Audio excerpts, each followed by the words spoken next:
कोकणातील प्रत्येक अपडेट जाणून घेण्यासाठी आजच माझे कोकणच्या सोशल मीडिया प्लॅटफॉर्मला लाईक, फॉलो आणि सबस्क्राईब करा. निवडून आलेले आहेत. आज आपण त्यांच्याबरोबर बातचीत करूया. उमेश शेठ, गेल्या 2 महिन्यापासून तुम्ही भूक ताण विसरून प्रचारासाठी होतात. तगडे उमेदवार होते समोर. रमेश कदम सारखा उमेदवार ज्यांनी नगराध्यक्ष पदासोबत आमदारकी लढवलेली होती. कसं वाटलं? कसं चॅलेंजिंग होतं? साहेब, निवडणुकीमध्ये असं तगडं वगैरे असं काय नसतं. आम्ही गेले 15-16 वर्ष त्या पद्धतीनं काम करतोय. आमच्या शिवसेनेच्या ज्या 80% समाजकारण आणि 20% राजकारण या पद्धतीने आम्ही जे काम केलं त्याचा हा आम्हाला आज जनतेनं आम्हाला चांगल्या पद्धतीने कौल दिलं. आपल्याबरोबर सदानंद चव्हाण आहे. चव्हाण साहेब, तुमचे शब्द मला आठवतात की आम्ही फार मोठी रिस्क घेऊन उमेशला तिकीट दिलेलं आहे आणि त्याच्यासाठी आम्ही जीवाची बाजी लावणार. पहिली मुलाखत तुम्ही माझे कोकणला दिलेली होती. आज विजयाचा शिरपेचा तुरा तुमचा आलेला आहे. काय सांगाल? आम्ही बाजी तर लावलीच, आपण म्हटलं होतं त्याप्रमाणे. पण सगळ्यात आम्ही धन्यवाद देईन चिपळूण नगरीच्या जनतेला. म्हणजे त्यांचे ऋण आम्ही विकासातनंच फेडू, पण ऋण कधीही विसरू शकणार नाही. कारण एवढा मोठा विजय, कित्येक वर्षापासून शिवसेना भाजप युतीचा या ठिकाणी एकत्रित इतिहास, पूर्ण सरकार, कधी नगराध्यक्ष आला, कधी सरकार आलं नव्हतं, ते यावेळेस आलं आणि आमची युती घट्ट आहे.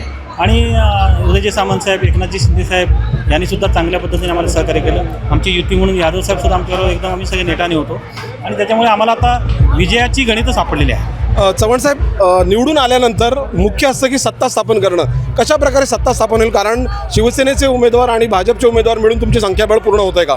16, 9 आणि 7, 16 उमेदवार म्हणजे तुमची सत्ता आणि 17 सत्ता आलेलीच आहे ना. आम्ही एकत्रच आहोत ना. विजय चितळे आपल्यासोबत आहेत. अभ्यासू उमेदवार आहेत, ज्यांनी उमेश सकपाळ यांना उमेदवारी का मिळावी हे त्या गुपित मीटिंगमध्ये मांडलेलं होतं. आम्हाला त्याची कल्पना सूत्रांकडून मिळाली होती. काय सांगाल? जो कार्यकर्ता खऱ्या अर्थाने कायम सामान्य जनतेच्या संपर्कात राहतो आणि त्यांच्या अडीअडचणीला दिवसातले 24 तास कायम उपलब्ध असतो, तोच या शहराचा खऱ्या अर्थाने लोकप्रतिनिधी असू शकतो. आणि आमच्या या म्हणण्याला चिपळूणच्या जनतेने मोहर उठवलेली आहे.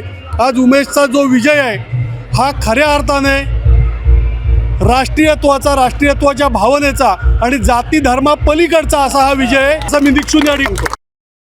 निवडून आल्यानंतर नागरिकांना, मतदारांना पक्ष नाकाकडे धन्यवाद द्या. सर्व माझ्या ते प्रमुख नेते एकनाथ असतील, उदय सामंत साहेब, आमचे फडणवीस साहेब असतील आणि चव्हाण असतील, सदान साहेब असतील, यादव साहेब असतील, यांनी जे काय पद्धतीने व्यूहरचना आखली आणि गेले 20 दिवस स्वतःची भूक ताण विसरून त्यांनी जे काम केलं ग्राउंड लेवलवर, मग एखाद्या आमदाराने अशा पद्धतीने काम करणं हे आमच्यासाठी खूप प्रेरणादायक आहे. आणि प्रत्येक कार्यकर्त्याला रात्री 2-2, 1-1 वाजेपर्यंत फोन करणं. पालकमंत्र्यांचा रात्री 2-2:30 वाजता फोन यायचा, शिंदे साहेबांचा 3-3 वाजता फोन यायचा, किंबहुना चव्हाण साहेब 1 वाजता पण गोलकोटला असायचे, 1:30 वाजता पण पेटमापमध्ये असायचे. अशा पद्धतीचं काम केलं गेलं. त्यामुळे हा 100% आणि ज्या चिपळूणच्या जनतेने ज्या पद्धतीनं आम्हाला जे मताचं कौल दिलेलं आहे ह्याचं 100% आम्ही त्यांचं खूप खूप ऋणी आहोत.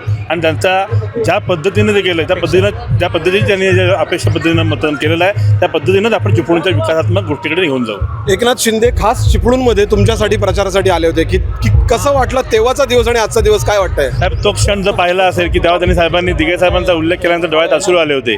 त्या साहेबांनी पुन्हा एकदा खांद्यावर हात टाकून म्हटलं, रडायचं नाही, आपल्याला लढायचं आहे. आणि म्हणून लढवया कार्यकर्ते, विसरलास का? हे जे उद्गार आहेत ते कानात अजूनही घुमत आहेत. आज आपण बघायला गेलो तर एकनाथ शिंदे जे उपमुख्यमंत्री आहेत ते उमेश सकपाळ यांच्या प्रचारासाठी चिपळूणमध्ये आले होते. आज उमेश सकपाळ निवडून आल्यानंतर एकनाथ शिंदे, उदय सामंत, सदानंद चव्हाण, प्रशांत यादव या सगळ्यांची नावं ही श्रेयासाठी घेत आहेत. आणि अर्थातच नागरिकांनी मला चांगला सपोर्ट केला असं ते म्हणत आहेत. अशा प्रकारे आता शिवसेना आणि भाजपची सत्ता चिपळूणमध्ये आल्यानंतर चिपळूणचा कायापालट कशा प्रकारे होईल याच्याकडे आता सर्वांचं लक्ष आहे. व्हिडिओ जर्नलिस्ट सनी आठवडेसह महेंद्र कासेकर, माझे कोकण, चिपळूण.